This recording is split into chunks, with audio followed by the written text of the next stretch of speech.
ఆముదాల వలస వైఎస్ఆర్సీపీ ఇన్ఛార్జ్ రవికుమార్పై కూటమి కక్ష సాధింపు చర్యలు ఆపట్లేదు. చింతాడ రవిని ఎస్పీ ఆఫీస్ నుంచి నడిపించుకుంటూ కోర్టు వరకు పోలీసులు తీసుకెళ్లారు. వాహనం పాడైందనే సాగుకి ఇలా దారుణంగా వ్యవహరించారు పోలీసులు. చింతాడ రవిని తరలిస్తున్న సమయంలో పెద్ద ఎత్తున కార్యకర్తలు చేరుకొని నినాదాలు చేశారు. పోలీసుల తీరుపై మండిపడుతున్నారు వైఎస్ఆర్సీపీ నాయకులు.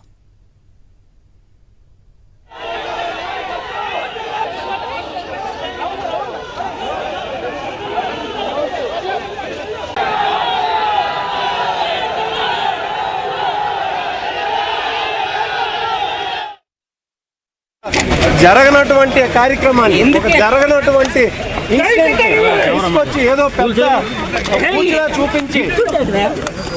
బూచులా చూపించి రోజు ఎంతో మందిని జగన్మోహన్ రెడ్డి గారు వస్తుంటే ఏ కార్యక్రమానికైనా లక్షల్లో జనాలు వస్తున్నారు. అది జరగకూడదనే ఒకే ఒక ఆలోచనతో చేస్తున్నారు. రేపు పొద్దున్న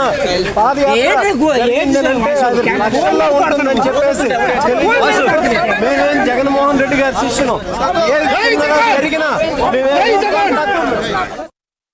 ఆముదాల వలస వైఎస్ఆర్సీపీ ఇన్ఛార్జ్ రవికుమార్పై కూటమి కక్ష సాధింపు చర్యలు ఎలా ఉన్నాయో చూడొచ్చు. ఇలాంటి చర్యలను కోర్టు పలుమార్లు గ్రహించిన విషయం కూడా మనకు తెలిసిందే. అయితే వాహనం పాడైందనే సాకుతో రోడ్డుపై నడిపించుకుంటూ తీసుకెళ్తున్న వైనం చూస్తున్నాం. ఇది కక్ష సాధింపు చర్యలకు పరాకాష్ట అని చెప్పాలి. చింతాడ రవిని ఎస్పీ ఆఫీస్ నుంచి నడిపించుకుంటూ కోర్టు వరకు పోలీసులు తీసుకెళ్లారు. వాహనం పాడైందనే సాగుతో ఇలా దారుణంగా వ్యవహరించారు పోలీసులు. చింతాడ రవిని తరలిస్తున్న సమయంలో పెద్ద ఎత్తున కార్యకర్తలు చేరుకుని నినాదాలు చేశారు. పోలీసుల తీరుపై మండిపడుతున్నారు వైఎస్ఆర్సీపీ నాయకులు. ఇదే అంశంపై అప్డేట్స్ మా కరెస్పాండెంట్ సునీల్ ఇస్తారు.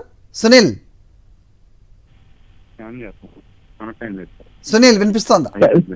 మరి అయితే ఆముదాల వలస వైఎస్ఆర్సీపీ సమన్వయకర్త చింతాడ రవికుమార్ ని మెజిస్ట్రేట్ ముందు హాజరుపరిచేందుకు పోలీసులు తీసుకువెళ్తున్నారు. అయితే భారీ బందోబస్తు నడుమ తీసుకెళ్తున్న పరిస్థితి. చింతాడ రవికుమార్ అక్రమ అరెస్టును ఖండిస్తూ అయితే కోర్టు వద్దకు, దాంతోపాటు మెజిస్ట్రేట్ వద్దకు కూడా భారీ ఎత్తున చింతాడ రవికుమార్ అభిమానులు, వైఎస్ఆర్సీపీ అభిమానులు కూడా చేరుకున్న పరిస్థితి. ప్రధానంగా జడ్జి ముందు హాజరుపరిచే క్రమంలో చింతాడ రవికుమార్ కూడా మాట్లాడారు. కూటమి ప్రభుత్వం దురాగతాలకు పరాకాష్ఠగా చేరిందని, ఏదైతే జరగని ఘటనను జరిగినట్లు చూపించి కూడా ఏదైతే చింతాడ రవికుమార్ తో పాటు మరికొంతమంది వైఎస్ఆర్సీపీ నాయకులపై అక్రమ కేసులు నమోదు చేశారని కూడా చింతాడ రవికుమార్ చెప్పిన పరిస్థితి అనుకుంది. హరి రైట్, ఇలా నడిపించుకొని తీసుకెళ్ళడం కోర్టు దృష్టికి తీసుకెళ్లారా ఎవరన్నా? అయితే అనగా నడిపించుతున్న సమయంలో వెహికల్ కి సమస్య వచ్చింది, వెహికల్ డ్రాప్ అయింది, దానివల్ల మాత్రమే నడిపించి తీసుకువెళ్ళామని పోలీసులు చెప్తున్న పరిస్థితి.